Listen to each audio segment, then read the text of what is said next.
पूरे वर्ष में सबसे महत्वपूर्ण एकादशियों में से एक श्रावण पुत्रदा एकादशी है, जो भगवान शिव को समर्पित है। सावन मास के शुक्ल पक्ष में पड़ने वाली एकादशी को पुत्रदा एकादशी के नाम से जाना जाता है। पुत्रदा एकादशी का विशिष्ट महत्व होता है। हिंदुओं के लिए यह दिन काफी महत्वपूर्ण है, क्योंकि यह भगवान विष्णु को समर्पित है। स्वस्थ और समृद्ध जीवन की कामना और आशीर्वाद पाने के लिए भगवान विष्णु के भक्त एक दिन का उपवास रखते हैं। पुत्रदा एकादशी साल में 2 बार मनाई जाती है, एक पौष शुक्ल पक्ष में और दूसरी श्रावण शुक्ल पक्ष में। किसी भी एकादशी व्रत का प्राथमिक उद्देश्य जन्म, मृत्यु और पुनर्जन्म के चक्र से मुक्त होकर मोक्ष प्राप्त करना है। इस बार पुत्रदा एकादशी 16 अगस्त को पड़ रही है। पुत्रदा एकादशी व्रत रखते समय व्रत कथा का भी श्रवण और पठन करना चाहिए। आइए जानते हैं सावन पुत्रदा एकादशी से जुड़ी व्रत कथा।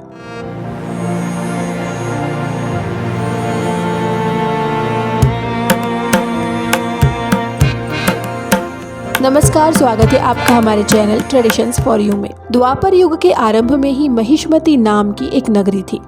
उस नगरी में महाजित नाम का एक राजा राज्य करता था। वह पुत्रहीन था, इसलिए वह सदा दुखी रहता था। उसे वह राज्य, सुख और वैभव सभी कुछ बड़ा ही कष्टदायक प्रतीत होता था, क्योंकि पुत्र के बिना मनुष्य को इहलोक और परलोक दोनों में सुख नहीं मिलता है। राजा ने पुत्र प्राप्ति के लिए बहुत उपाय किए, किंतु उसका हर उपाय निष्फल रहा। जैसे जैसे राजा महाजित वृद्धावस्था की ओर बढ़ते जा रहे थे, वैसे वैसे उनकी चिंता भी बढ़ती जा रही थी। एक दिन राजा ने अपनी सभा को संबोधित करके कहा, न तो मैंने अपने जीवन में कोई पाप किया है और न ही अन्याय पूर्वक प्रजा से धन एकत्रित किया है, न ही कभी प्रजा को कष्ट दिया है और न कभी देवता और ब्राह्मणों का निरादर किया है। मैंने प्रजा का सदैव अपने पुत्र की तरह पालन किया है, कभी किसी से ईर्ष्या भाव नहीं किया, सभी को एक समान समझा है। मेरे राज्य में कानून भी ऐसे नहीं है जो प्रजा में अनावश्यक डर उत्पन्न करे। इस प्रकार धर्मयुक्त राज्य करने पर भी मैं इस समय अत्यंत कष्ट पा रहा हूँ। इसका कारण क्या है?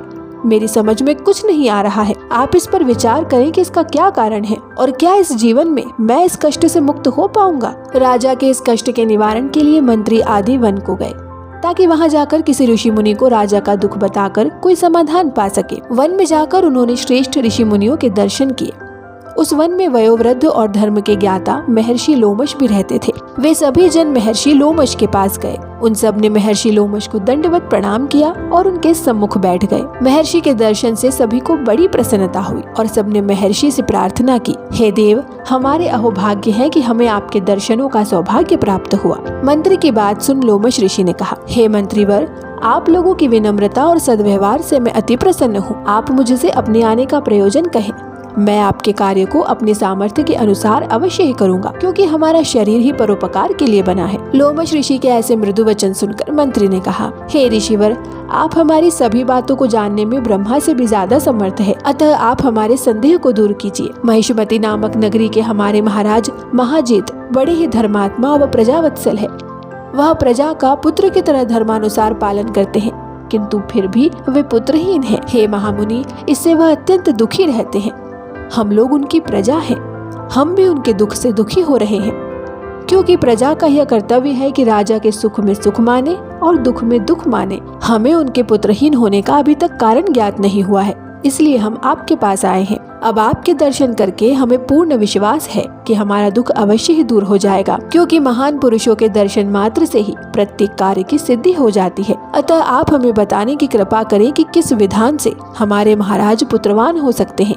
हे ऋषिवर, यह आपका हम पर और हमारे राज्य की प्रजा पर बड़ा ही उपकार होगा। ऐसी करुण प्रार्थना सुनकर लोमश ऋषि ने इत्र बंद करके राजा के पूर्व जन्मों पर विचार करने लगे। कुछ पलों बाद उन्होंने विचार करके कहा, हे भद्रजनों, यह राजा पिछले जन्म में अत्यंत उदंड था और बुरे कर्म किया करता था। उस जन्म में यह एक गांव से दूसरे गांव में घूमा करता था। एक बार ज्येष्ठ माह के शुक्ल पक्ष की एकादशी के दिन की बात है। यह 2 दिन से भूखा था। दोपहर के समय एक जलाशय पर जल पीने गया। उस स्थान पर उस समय ब्याई हुई एक गाय जल पी रही थी। राजा ने उसको प्यासी ही भगा दिया और स्वयं जल पीने लगा। हे श्रेष्ठ पुरुषों, इसीलिए राजा को यह कष्ट भोगने पड़ रहे हैं। एकादशी के दिन भूखा रहने का फल यह हुआ कि इस जन्म में यह राजा है और प्यासी गाय को जलाशय से भगाने के कारण पुत्रहीन है। यह जान सभी सभासद प्रार्थना करने लगे, हे ऋषि श्रेष्ठ, शास्त्रों में ऐसा लिखा है कि पुण्य से पाप नष्ट हो जाते हैं, अतः कृपा करके आप हमें कोई ऐसा उपाय बताइए जिससे हमारे राजा के पूर्व जन्म के पाप नष्ट हो जाए और उन्हें पुत्र रत्न की प्राप्ति हो। सभासदों की प्रार्थना सुनकर लोमश मुनि ने कहा, हे श्रेष्ठ पुरुषों, यदि तुम सब श्रावण माह के शुक्ल पक्ष की पुत्रदा एकादशी का व्रत और रात्रि जागरण करो और उस व्रत का फल राजा के निमित्त कर दो तो तुम्हारे राजा के यहाँ पुत्र उत्पन्न होगा। राजा के सभी कष्टों का नाश हो जाएगा। इस उपाय को जानकर मंत्री सहित सभी ने महर्षि को कोटि कोटि धन्यवाद दिया और उनका आशीर्वाद लेकर अपने राज्य में लौट आए। तदुपरांत उन्होंने लोमश ऋषि की आज्ञा अनुसार पुत्रदा एकादशी का विधान पूर्वक उपवास किया और द्वादशी को उसका फल राजा को दे दिया। इस पुण्य के प्रभाव से रानी ने गर्भ धारण किया और 9 माह पश्चात एक अत्यंत तेजस्वी पुत्र को जन्म दिया। अब बात करते हैं श्रावण पुत्रदा एकादशी व्रत विधि की। सावन महीने की शुक्ल पक्ष की एकादशी यानी पुत्रदा एकादशी को सुबह नहाकर भगवान विष्णु को गंगा जल से स्नान कराएं और भोग लगाएं। पूरे दिन भगवान विष्णु का स्मरण करते रहें और पूरे दिन कुछ न खाएं। इस व्रत में अन्न किसी भी समय नहीं लेना चाहिए। अगर आप निराहार नहीं रह सकते तो बिना तला हुआ आहार, फल आदि ले सकते हैं। इस दिन पूरे समय भगवान विष्णु का जाप करते रहें। व्रत के अगले दिन वेद पाठ करने वाले ब्राह्मणों को भोजन कराकर दान दक्षिणा दे।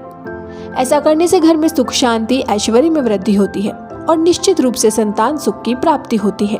तो ये था हमारा आज का वीडियो पुत्रदा एकादशी को लेकर। आपको यह कैसा लगा हमें कमेंट में जरूर बताएं। वीडियो पसंद आए तो इसे लाइक और शेयर करें और चैनल को सब्सक्राइब करना ना भूलें। ऐसे ही और वीडियोस के लिए बने रहिए ट्रेडिशंस फॉर यू के साथ।